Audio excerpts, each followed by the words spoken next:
Bom dia, boa tarde, boa noite, aqui quem vos fala é Roger Walterman e nós estamos aqui no canal GeoTech para mais uma aula. E a aula de hoje é Floresta Amazônica.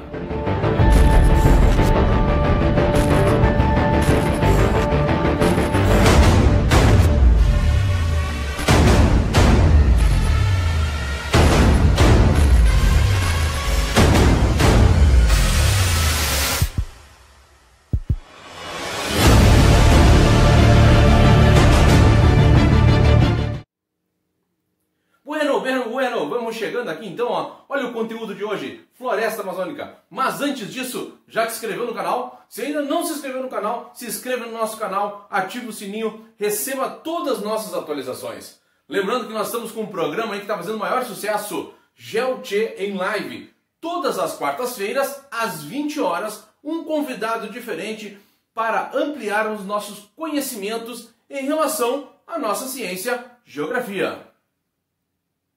Então, meus amigos, olha o que eu tenho para vocês, a grande floresta amazônica. Tu aí que já começou os teus estudos, já fez a introdução à vegetação, lembra que nós temos um vídeo aqui no canal sobre introdução à vegetação, e agora está chegando para conhecer a exuberante floresta amazônica.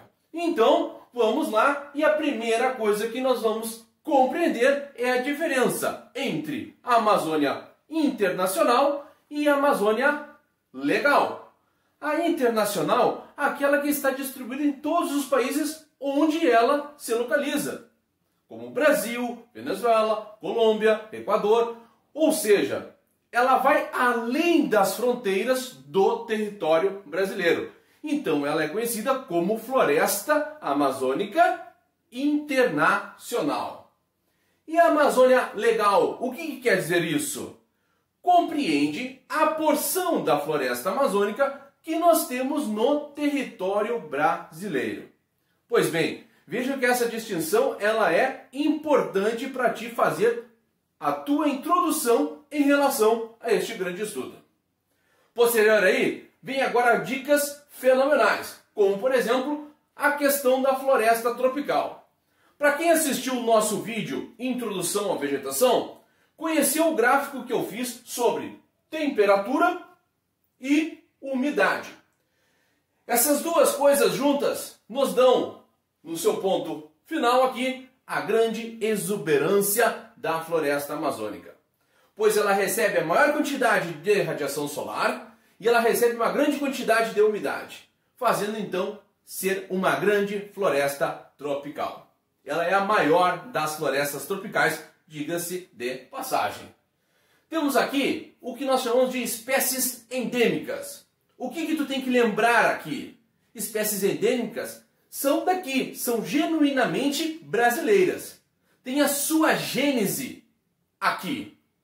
E aí eu fiz um comparativo sobre a biopirataria. Um dos casos mais discutidos e caidores de prova foi da espécie cupuaçu. Espécie endêmica brasileira que foi registrada pelos japoneses. Isso aí deu uma grande controvérsia diplomática. Como que uma espécie endêmica, ou seja, genuinamente brasileira, pode ser patenteada por japoneses? E aí vem o conceito de biopirataria. Importante você ver isso daí também. E aí aqui a questão da biodiversidade, meus amigos. A respeito disso, eu tenho que dizer para vocês que a floresta amazônica ela contém a maior biodiversidade do planeta Terra. São milhares de espécies catalogadas e ainda há espécies ainda não catalogadas. Então por isso a gente faz uma grande referência. E aí eu tenho aqui, ó, é um hotspot? Bom, primeiro você deve estar se perguntando, o que é um hotspot? O hotspot é aquele ponto quente, ou seja, para a vegetação. Vamos traduzir isso para o conteúdo de vegetação. Uma localidade com grande biodiversidade ameaçada de extinção. E aí vem o cuidado para ti na hora da prova. Quando fala ameaçada de extinção e você acompanhando vários noticiários dizendo que a floresta amazônica está sendo devastada, poderia passar na tua cabeça, é um hotspot. Mas eu digo para vocês, não é um hotspot.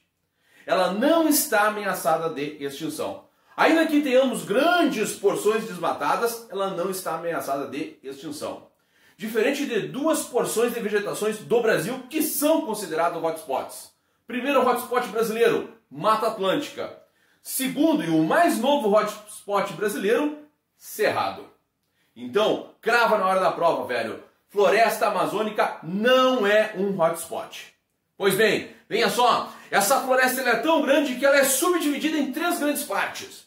Como, por exemplo, eu tenho a Mata de Igapó.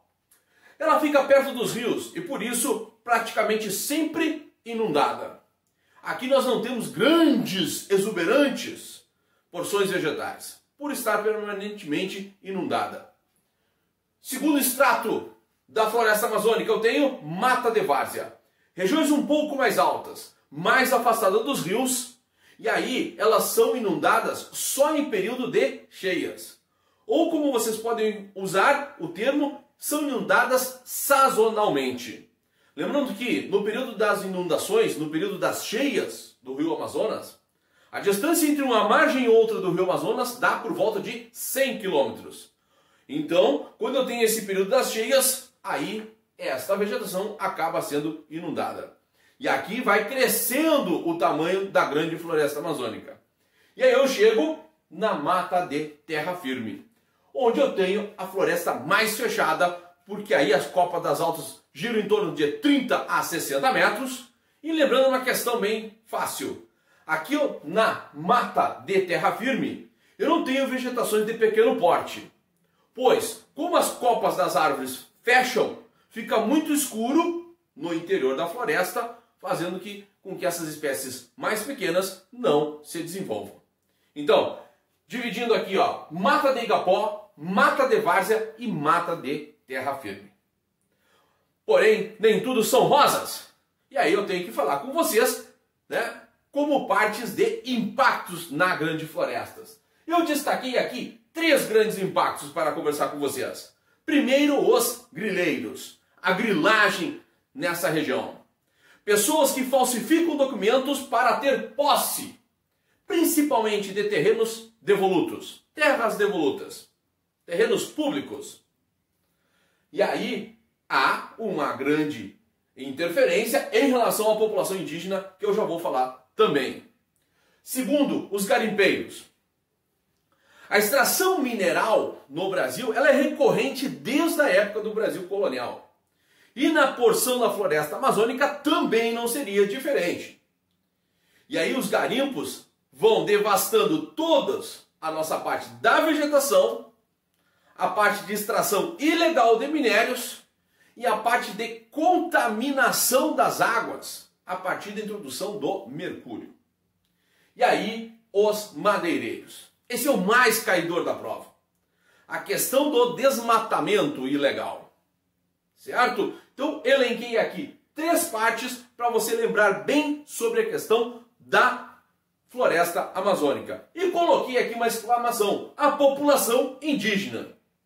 Porque nós temos grandes reservas indígenas lá nessa região da floresta amazônica que estão sendo ameaçadas por esses 3 grandes impactos. Então fica aí ao poder público brasileiro contornar essa situação para que a população indígena não sofra com os interesses, na sua maior parte interesses econômicos, nas grandes terras que compreendem a floresta amazônica.